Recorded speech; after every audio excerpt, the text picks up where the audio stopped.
Hello guys, मैं हूं देवेंद्र वर्मा और स्वागत है आपका हमारे यूट्यूब चैनल नर्सेस प्राइड में। ठीक है, लास्ट क्लास में अपन ने पढ़ा था जो आपका नियोनेट होता है उसका फिज़िकल असेसमेंट। आज हम पढ़ेंगे नियोनेटल रिफ्लेक्स। ठीक है, नियोनेटल रिफ्लेक्स। ओके, रिफ्लेक्सेस क्या होते हैं? ऐसे रेस्पॉन्स, ठीक है, ऐसे रेस्पॉन्स जो हमें देखने को मिलते हैं कब? जब अगर बच्चे में अगर अपन कोई बाहर से स्टिमुलेशन देते हैं या फिर कोई भी उसको स्टिमुलाई देते हैं बाहर से, तो उसके अंदर जो रेस्पॉन्स देखने को मिलता है, जो रिफ्लेक्स होता है, वो जो देखने को मिलता है उसे ही अपन नियोनेटल रिफ्लेक्स बोलते हैं। ठीक है, सबसे पहले आता है आपका sucking reflex. Okay, sucking reflex क्या होता है कि when anything entered in babies mouth start sucking. ठीक है, जो अगर कभी बच्चा होता है उसके मुंह में अगर अपन कुछ भी डालते हैं, ठीक है, चाहे वो फिर अंगुली हो, चाहे आपका पेन हो या एनीथिंग ऑब्जेक्ट हो, जो भी अगर बेबी के मुंह में अपन कुछ डालते हैं तो उसको वो स्टार्ट करता है सक करना। उसको सक मतलब होता है उसको चूसना, लाइक निप्पल। निप्पल को जैसे बेबी सक करता है उसी प्रकार बेबी उसको सक करता है। ओके, अगर कोई भी अगर उसके माउथ में कोई ऑब्जेक्ट अपन डालेंगे तो। ठीक है, और जो आपके एग्ज़ाम में क्वेश्चन पूछते हैं वो ऐसा पूछते हैं कि अगर सकिंग रिफ्लेक्स होता है वो कब डिसअपियर होता है बेबी से। ठीक है, तो डिसअपियर कब होता है? 1 ईयर पे।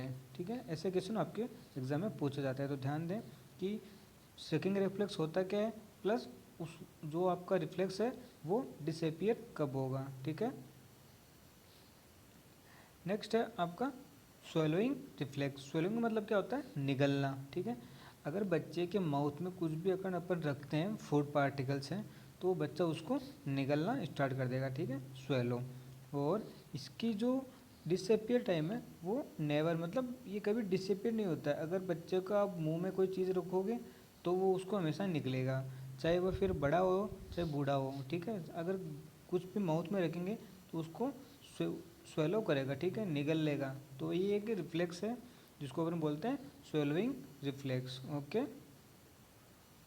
नेक्स्ट है आपका रूटिंग रिफ्लेक्स। ठीक है, रूटिंग रिफ्लेक्स में क्या होता है कि when we touch baby one side chick it turn is neck that other side. ठीक है, तो रूटिंग रिफ्लेक्स में क्या होता है कि जब अपन किसी बेबी की, कोई बेबी है उसकी अगर अपन कोई एक साइड के चिक को टच करते हैं, ठीक है, तो क्या होता है कि वो जो बच्चा होता है वो अपनी उस नेक को उसी साइड टर्न कर लेता है। ठीक है, तो रूटिंग रिफ्लेक्स का मतलब क्या हुआ कि अगर बच्चे की वो, जैसे अपन ये बच्चा है, ठीक है, इसके अगर अपन ने इस साइड को टच किया है तो बेबी क्या करेगा? मुंह को इस साइड ही कर लेगा वो। ठीक है, इस तरह इस साइड देखने लग जाएगा, इस साइड मूव कर लेगा, तो उसको बोलते हैं रूटिंग रिफ्लेक्स। और आपका ये रूटिंग रिफ्लेक्स होता है वो डिसअपियर कब होता है कि 3 से 4 मंथ पे, मैं भी 1 ईयर। ज़रूरी नहीं कि ये 3 मंथ पे डिसअपियर हो जाए, 3 से 4 मंथ तक हो जाता है, लेकिन कभी कभार 1 ईयर तक ये वेरी करता है कि ये 8 महीने में हो जाए, 1 साल में भी हो जाए, कुछ भी हो सकता है। ठीक है, नेक्स्ट आपका रिफ्लेक्स है स्नीजिंग रिफ्लेक्स। स्नीजिंग का मतलब क्या होता है? आपको सबको पता है, स्नीजिंग मतलब होता है छींकना। ठीक है, वो भी क्या होता है कि इसमें देखने के लायक क्या चीज़ है कि स्नीजिंग रिफ्लेक्स होता है वो कैसे आता है? अगर आपका अपर एयरवे ना, ठीक है, अपर एयरवे में कुछ अगर अपन उसको स्टिमुलेट करते हैं तो स्नीजिंग देखने को मिलती है। ठीक है, आपका क्वेश्चन ऐसा पूछेगा कि स्नीजिंग होती है वो कौन से एयरवे में स्टिमुलेशन से आती है? वो आता है अपर एयरवे। अगर अपन कपिंग की बात करें, नेक्स्ट आएगा अपने कफिंग रिफ्लेक्स है, उसमें क्या होता है? वो होता है आपका लोअर एयरवे। लोअर एयरवे को अगर रिस्पॉन्स दें, ठीक है, लोअर एयरवे को अगर रिस्पॉन्स देते हैं तो फिर उसका जो रिफ्लेक्स है वो कफिंग का आएगा। ठीक है, और स्नीजिंग का जो आपका रिफ्लेक्स है वो कभी भी डिसअपियर नहीं होता है, वो हमेशा आपके साथ बना रहता है। जब भी आपके अपर एयरवे में कोई भी स्टिमुलेशन जाएगा तो उसका स्नीजिंग का रिफ्लेक्स हमेशा आएगा। ठीक है, नेक्स्ट है अपन ने जो पहले देखा था कि कफिंग रिफ्लेक्स। कफिंग रिफ्लेक्स क्या होता है कि खांसना। ठीक है, अपन देखते हैं कि बच्चा खांसता है तो वो क्या कब खांसता है? जब उसके लोअर एयरवे में कोई स्टिमुलेशन दिया जाता है, या फिर जैसे लोअर एयरवे में कुछ ऑब्स्ट्रक्शन चला जाए, कोई पार्टिकल चला जाए, कोई फूड पार्टिकल हो सकता है, कोई भी पोलन ग्रेन हो सकते हैं जो उसको स्टिमुलेट करते हैं, और ये भी आपको डिसअपियर कभी नहीं होगा, नेवर। ठीक है, ये आपके क्वेश्चन जो एग्जाम वगैरह में आते हैं वो इसी प्रकार पूछते हैं कि जो कफिंग रिफ्लेक्स है वो क्यों आता है, कब कहाँ से आता है। तो उसका होता है कि अगर लोअर एयरवे में अगर वो स्टिमुलेशन मिल रहा है उसको, तो उसका कफिंग रिफ्लेक्स आएगा। ठीक है। नेक्स्ट है आपका टोनिक नेक रिफ्लेक्स। टोनिक नेक रिफ्लेक्स क्या होता है? टोनिक नेक रिफ्लेक्स में क्या होता है कि जब बच्चा सो रहा होता है, ठीक है, बच्चा सो रहा होता है, ठीक है, तो we turn baby head to one side to other side. और अपन क्या करते हैं कि बेबी के जो हेड है उसको एक साइड से दूसरे साइड में उसको घुमाते हैं। ठीक है, एक साइड से दूसरे साइड उसको टर्न करते हैं। तो होता क्या है कि जिस साइड आपने घुमाया है, ठीक है, जिस साइड आपने घुमाया है, न्यू बॉर्न को घुमाया है, उस साइड आपको देखने को मिलेगा एक्सटेंशन, और दूसरी साइड होता है वो देखने को मिलेगा आपको फ्लेक्शन। ठीक है, कि बच्चा ऐसे सो रहा था, ठीक है, ये बच्चा आपका सो रहा है यहाँ पे, तो अगर इस बेबी को अपन इस साइड घुमाएंगे तो उसमें क्या होगा कि जो बच्चा है, ठीक है, बच्चे के ये जो है ना वो तो होगा एक्सटेंशन, इसका ये हो जाएगा, और जो आपका ये था वो ऐसे हो जाएगा। वो इसी प्रकार जो पाँव होगा वो ऐसे हो जाएगा, और दूसरा पाँव है वो इसके पास चला जाएगा। तो ये जो देखने को मिला वो तो हो रहा है एक्सटेंशन, और दूसरा जो इन एक्सट्रीमिटीज़ का हो रहा है वो हो रहा है फ्लेक्शन। जो फ्लेक्शन कौन सी साइड का हो रहा है? ये अदर साइड है, जिस साइड आपने घुमाया है उस साइड हो रहा है आपका एक्सटेंशन। ठीक है, और इसका डिसअपियर टाइम क्या है? डिसअपियर होता है 3 से 4 मंथ के अंदर। ठीक है। नेक्स्ट है आपका मोरो रिफ्लेक्स। मोरो रिफ्लेक्स में क्या होता है कि अपने बेबी को एक सेमी सेटिंग पोजीशन में उसको होल्ड करते हैं या पकड़ते हैं, वो भी कितना 30 डिग्री पे उसको होल्ड करते हैं। फिर उसको एकदम से उसको अपन ड्रॉप करते हैं, तो ड्रॉप करने पर जो रिस्पॉन्स देखने को मिलता है उसको बोलते हैं मोरो रिफ्लेक्स। अब आइए देखते हैं क्या देखते हैं मोरो रिफ्लेक्स में। अब मोरो रिफ्लेक्स में क्या होता है कि एक बच्चा होता है, ठीक है, ये बच्चा आपका, तो इस बच्चे को ये सरफेस है, ये बच्चे के पाँव है, ये बच्चे को अपन ने कितना डिग्री में पकड़ा है? 30 डिग्री पे। कितना? 30 डिग्री पे। तो इस बच्चे को अगर यहाँ से अपन ड्रॉप करते हैं, ठीक है, ड्रॉप करते हैं तो क्या रिस्पॉन्स देखने को मिलता है कि आपका जो शार्प एक्सटेंशन, ठीक है, पहला तो देखने को मिलता है शार्प एक्सटेंशन और with abduction followed by the sharp flexion and adduction with the C shape of finger। अब क्या होता है कि जब बेबी को ड्रॉप करते हैं तो उसका जो एक्सटेंशन है, ठीक, एक्सटेंशन प्लस abduction देखने को मिलता है। अगर कोई भी बॉडी पार्ट अगर बॉडी के सेंट्रल के पास आता है तो उसको बोलते हैं एडक्शन, और दूर जाता है तो उसको बोलते हैं abduction। तो पहले तो उसमें क्या होगा? एक्सटेंशन प्लस abduction, और दूसरा होगा sharp flexion with adduction with the C shape of finger. और बच्चे का जो जो रेस्पॉन्स आएगा उस टाइम उसकी बेबी की जो उंगलियां हैं वो कैसी होगी? ऐसे सी शेप में। ठीक है, सी शेप में उंगलियां हो जाएगी, जैसे 4 है ना, ये 4 उंगलियां इस टाइप में हो जाएगी, ये बेबी की सी शेप में उसकी उंगलियां हो जाएगी, उसको बोलते हैं सी शेप फिंगर। सी अब क्वेश्चन पूछेगा कि सी शेप फिंगर्स किस में देखने को मिलती है? तो सी शेप फिंगर किस में देखने को मिलती है? आपका मोरो रिफ्लेक्स में। ठीक है, देख लिया कि मोरो रिफ्लेक्स में क्या होता है कि मोरो रिफ्लेक्स में जो आपका पहला है वो तो होता है एक्सटेंशन प्लस abduction, दूसरा होता है फ्लेक्शन प्लस एडक्शन। ठीक है, और प्लस क्या होता है कि आपका सी शेप का जो फिंगर, सी शेप फिंगर है वो किस में देखने को मिलती है? मोरो रिफ्लेक्स में। नेक्स्ट है आपका गेग रिफ्लेक्स। ठीक है, गेग रिफ्लेक्स में क्या होता है कि when we stimulate the posterior pharyngeal part of the ग्रेग, ठीक है, तो उसमें क्या होता है कि जब अपन क्या करते हैं, जो आपका पोस्टीरियर पार्ट ऑफ फेरेंजियल है, ठीक है, फेरेंक्स का जो पोस्टीरियर पार्ट है उसको अगर अपन स्टिमुलेट करते हैं तो जो बेबी के स्टोमक में जो जो कंटेंट होता है वो रिगर्जिटेट होके बाहर निकल आता है, लाइक वोमिटिंग, इंड्यूस्ड वोमिटिंग उसको अपन बोल सकते हैं। कि कभी कभार अपन को देखने को मिलता है कि जो एडल्ट होते हैं वो अपने फेरेंजियल पार्ट को प्रेस करते हैं, जिसकी वजह से उनमें वोमिटिंग इंड्यूस हो सकती है या फिर होती है, तो उसको बोलते हैं गेग रिफ्लेक्स। और गेग रिफ्लेक्स भी कभी भी डिसअपियर नहीं होता, वो हमेशा आपकी लाइफ टाइम आपके साथ बना रहता है। ठीक है, उसको बोलते हैं गेग रिफ्लेक्स। क्वेश्चन ऐसे पूछेगा कि अगर बच्चे में कोई भी जो आपका फूड पार्टिकल है, कंटेंट है जो स्टमक में, उसको बाहर निकालना है उसको बाई माउथ, तो कौन सा रिफ्लेक्स उसमें देखेंगे और कौन सा रिफ्लेक्स उसको दे सकते हैं, तो वो होता है गेग रिफ्लेक्स। ये आपके क्वेश्चन पूछेगा कि कोई भी पेशेंट अगर अनकॉन्शियस है, जो सर्जरी के बाद अगर वो कॉन्शियसनेस में आ रहा है, तो उसमें कौन सा जो रिफ्लेक्स देखने के बाद उसको अपन उसको खाने पीने के लिए कुछ देंगे, तो वो होता है गेग रिफ्लेक्स। ठीक है, नेक्स्ट है आपका 9 नंबर डोल्स आई रिफ्लेक्स। डोल्स आई रिफ्लेक्स में क्या करते हैं कि जो आपका बेबी है, ठीक है, उसका अगर हेड अपन एक साइड से दूसरी साइड भी कर दें, तो जो बच्चे की जो आँख है वो उसी साइड रहती है। ठीक है, उसकी आँखें हैं वो कांस्टेंट रहती है। अगर बच्चे ने इस तरफ देख रहा है, तो अगर बच्चे का हेड अपन इस तरफ भी कर दें, तो भी बच्चा जो है वो इधर ही देखेगा। ठीक है, तो उसको बोलते हैं कि वो होता है डोल्स आई रिफ्लेक्स। क्योंकि जो बच्चों की खेलने की जो गुड़िया आती है, जो डोल्स आती है, उनमें ये देखने को मिलता है कि बच्चे की अगर जो डोल है उसको अगर अपन उसकी गर्दन को घुमाएं, तो सिर्फ गर्दन घूमती है, उसकी आंखें हैं वो वहीं रहती है, सेम कंडीशन में रहती है, तब इसको बोलते हैं डोल्स आई रिफ्लेक्स। नेक्स्ट है आपका प्लांटर रिफ्लेक्स। प्लांटर रिफ्लेक्स क्या होता है कि when we stimulate baby soul based toy, the newborn responds with a curling of toy downward। इसका मतलब क्या हुआ कि प्लांटर रिफ्लेक्स में क्या होता है कि जब अपने बेबी का जो सोल है, जो बेबी का सोल मतलब सोल क्या होता है, जो पाँव का आपका बेस है, ठीक है, जो जिस पे जो सरफेस को टच करता है, वो होता है सोल, या उसको बोलते हैं तलवा हिंदी में।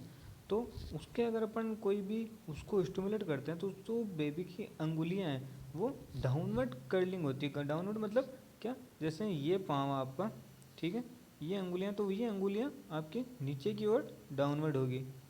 ठीक है, ये पाँव है तो ये कैसे मुड़ेगी, ये ऐसे मुड़ेगी नीचे की ओर। ठीक है, डाउनवर्ड जाएगी। ठीक है, उसको बोलते हैं आपका कर्लिंग ऑफ टॉय डाउनवर्ड। और ये जो आपका ये डिसअपियर कब होता है, 8 मंथ पे। ठीक है, क्वेश्चन ऐसे पूछेंगे कि जो आपका प्लांटर रिफ्लेक्स है वो कब डिसअपियर होता है, तो वो होता है 8 मंथ पे। ओके, नेक्स्ट है आपका डांसिंग रिफ्लेक्स। डांसिंग रिफ्लेक्स में क्या होता है कि अगर बेबी को अपन क्या होल्ड करते हैं, ठीक है, 2 हाथों से अगर उसको होल्ड करते हैं, ठीक है, तो उसके अगर जो पाँव है वो अगर सरफेस पे टच होते हैं, ठीक है, अगर वो सरफेस पे टच होते हैं, तो बेबी क्या करता है, उनको स्टेप लेने की कोशिश करता है या चलने की कोशिश करता है। तो वो देखने को लगता है कि बेबी या तो डांस कर रहा है या फिर स्टेपिंग मतलब चलने की कोशिश कर रहा है, तो उसको बोलते हैं डांसिंग रिफ्लेक्स। और ये कब खत्म होता है, ये 3 से 4 मंथ के बाद वो डिसअपियर हो जाता है। ठीक है, नेक्स्ट है आपका पेरेज रिफ्लेक्स।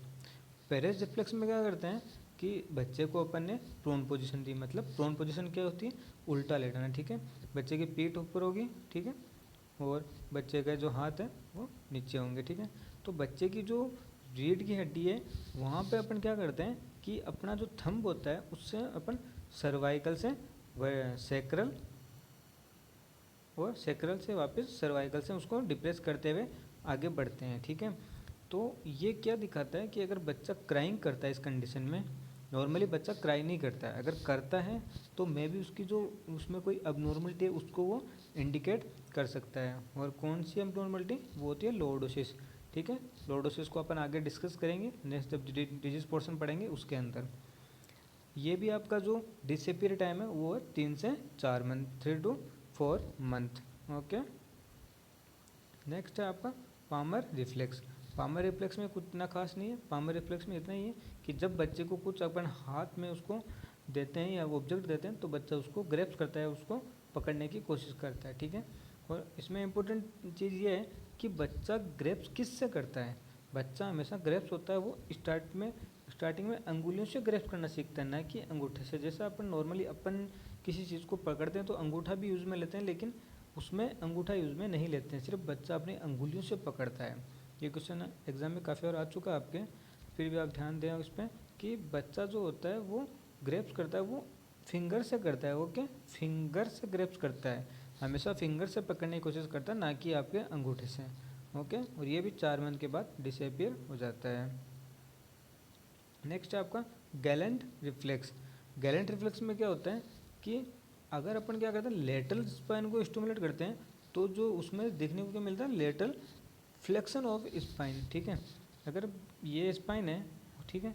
इसको अगर इधर से अगर स्टिमुलेट करते हैं तो फिर ऐसे हो जाएगी, ठीक है। जिस साइड अपन ने जो किया है उसी साइड वो फ्लेक्शन देखने को मिलता है उसमें, ठीक है। उसको बोलते हैं गैलेंट रिफ्लेक्स, और ये 4 मंथ में डिसअपियर हो जाता है। ओके, नेक्स्ट है आपका पैराशूट रिफ्लेक्स। पैराशूट आप सब जानते हैं पैराशूट क्या होता है।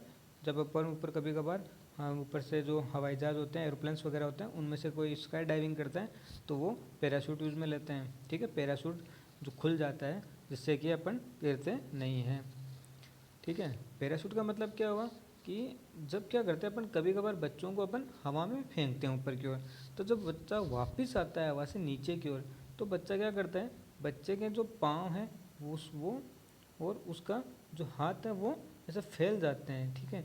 लाइक है पैराशूट वो फैल जाते हैं, क्यों, वो बचना चाहता है, वो एक उसका ऑटोमेटिक रिस्पॉन्स है, रिफ्लेक्स है, ठीक है। उसको बोलते हैं कि पैराशूट रिफ्लेक्स। तो इसको अपन अगर देखेंगे रिफ्लेक्स में भाषा में क्या बोलेंगे तो बोलते हैं एक्सटेंशन ऑफ द एक्सट्रीमिटीज। जो चारों आपकी एक्सट्रीमिटीज है उनमें एक्सटेंशन होता है, उनमें वो फैलती है, ठीक है, वो बॉडी से दूर जाती है कोई भी, उसको बोलते हैं एक्सटेंशन। अब इसमें है कि एपियर कब होता है, जो पैराशूट आपका रिफ्लेक्स होता है वो आप में 7 मंथ की एज पर तो वो रिफ्लेक्स हमेशा वो एपियर होता है। 7 मंथ से पहले बच्चे में कोई भी पैराशूट रिफ्लेक्स देखने को नहीं मिलता है। और ये डिसअपियर कब होता है, ये कभी भी डिसअपियर नहीं होता है, हमेशा बना रहता है। अगर आप 50 एज की उम्र में अगर कहीं से गिरोगे तो आप हमेशा एक्सट्रीमिटी जो वो आपकी चारों फैल जाएगी, ठीक है। और ये 7 मंथ के बाद में आप में अपीयर होती है। नेक्स्ट है आपका startle reflex. When we produce a noise, ठीक है, उसमें क्या करते हैं कि जो स्टार्टल रिफ्लेक्स है उसमें क्या करते हैं जब बच्चा सो रहा होता है तो, ठीक है, या फिर वो ऐसे नहीं सो रहा है फिर भी वो लेटा है, जो अगर बेड पे है तो अगर उसके पास अपन एकदम से आवाज़ करेंगे, एकदम से नॉइज़ देंगे, उसको चिल्लाएंगे या चीखने की आवाज़ में कोई डराएंगे उसको या नॉइज़ करेंगे तो बच्चे में क्विक रिस्पॉन्स आता है। उसमें क्या देखने को मिलता है, फ्लेक्शन विद द अबडक्शन, ठीक है, फ्लेक्शन विद अबडक्शन, एकदम से उसमें देखने को डर से देखने को मिलता है फ्लेक्शन प्लस आपका अबडक्शन। और ये जो डिसअपीयर है वो कब होगा, 3 से 4 मंथ पे। नेक्स्ट है आपका बेबेंस्की रिफ्लेक्स, ठीक है। बेबेंस्की रिफ्लेक्स में क्या होता है कि use the blunt object to stimulate sole of foot start from heel and move along the lateral aspect of baby, so hyper extension of toes and dorsiflexion of big toe. अब क्या करते हैं कि अपन देखते हैं कि बेबेंस्की रिफ्लेक्स में क्या क्या देखने को मिलता है। बेबेंस्की उसमें देखने को मिलता है अपन को हाइपर एक्सटेंशन, पहली चीज़ क्या देखने को मिलती है, हाइपर एक्सटेंशन ऑफ टोई, ठीक है। और डोर्सिफ्लेक्शन होता है वो होता है आपका बिग टोइज में। तो अपन इसको समझते हैं कि डोर्सिफ्लेक्शन और हाइपर एक्सटेंशन क्या होता है। इसके अलावा देखते हैं कि ये पहले तो डिसअपीयर कब होता है, ये एक ईयर में, 1 साल में डिसअपीयर हो जाता है, कभी कभार 2 साल तक वेरी करता है, लेकिन 2 साल से अगर ज़्यादा ये प्रेजेंट रहता है बच्चे में तो ये एक न्यूरोलॉजिकल प्रॉब्लम हो सकती है, ठीक है। तो अपन देखते हैं कि बेबेंस्की रिफ्लेक्स में जो आपने तो अपने देखा कि hyper extension of toys. Hyper extension का मतलब क्या होता है कि जैसे ये बच्चे का फुट है, ठीक है, ये आपकी अंगुलियाँ हैं, तो जो बच्चा होगा उसमें जब हाइपर एक्सटेंशन ऑफ टोइज, तो जो अंगूठा है वो तो आपका क्या आएगा कि अंगूठा तो ऊपर की ओर आएगा, ठीक है, हल्का सा ऊपर आएगा ऐसे, और जो आपकी अंगुलियाँ वो आपकी नीचे की ओर जाएगी, ठीक है, पाँव के सोल की तरफ जाएगी, और अंगूठा है जो ऊपर की ओर आएगा, ठीक है। तो उसको बोलते हैं हाइपर एक्सटेंशन। ये जो अंगूठा है वो तो ऐसे हो जाएगा, और जो अंगुलियाँ हैं वो आपकी ऐसे नीचे की ओर या कर्लिंग जैसे नीचे डाउनवर्ड जाती है उस टाइप में होगा, ठीक है। उसको बोलते हैं हाइपर एक्सटेंशन ऑफ टोइज। और एक होता है डोर्सिफ्लेक्शन ऑफ ए बिग टोई, ये देखने को मिलता है। नॉर्मली ये होता है 1 साल के अंदर डिसअपीयर हो जाता है, मे भी 2 साल तक हो सकता है, वेरी करे, बट 2 साल से अगर ज़्यादा इसमें बच्चों में देखने को मिलता है तो मे भी हो सकता है उसमें कोई न्यूरोलॉजिकल प्रॉब्लम हो, ठीक है। ये स्टूडेंट्स ये थे आपके सारे रिफ्लेक्स, जो क्वेश्चन काफ़ी बार आपके एग्ज़ाम में पूछे जा चुके हैं रिफ्लेक्स में से। तो आप सब रिफ्लेक्स को अच्छे से देख के फिर देखें कि रिफ्लेक्स में कितनी बार आपके क्वेश्चन आ चुका है, ठीक है। तो और इसके बारे में थोड़ा हम आगे भी डिस्कस करेंगे। रिफ्लेक्स में जब क्वेश्चन आएगा तो क्वेश्चन देखिए, वीडियो में बताएंगे कि भाई क्वेश्चन किस प्रकार से आपको पूछा जाता है। कई बार जो आपके एम्स वगैरह हैं वो क्या करते हैं, वो आपको वीडियो देंगे एक क्वेश्चन के नाम पे, तो उसमें एक बच्चे का रेस्पॉन्स देखने को मिलेगा। तो उस रेस्पॉन्स को देख के आपको पता लगाना होता है कि ये कौन सा रेस्पॉन्स आ रहा है, कौन सा रिफ्लेक्स आ रहा है। ठीक है, जब आगे कभी वीडियो बनाएंगे इसके बारे में तो हम वो वीडियो को डालेंगे, सब वीडियो को कलेक्ट करके उस वीडियो में डालेंगे कि ये रिस्पॉन्स इस प्रकार देखने को मिलता है।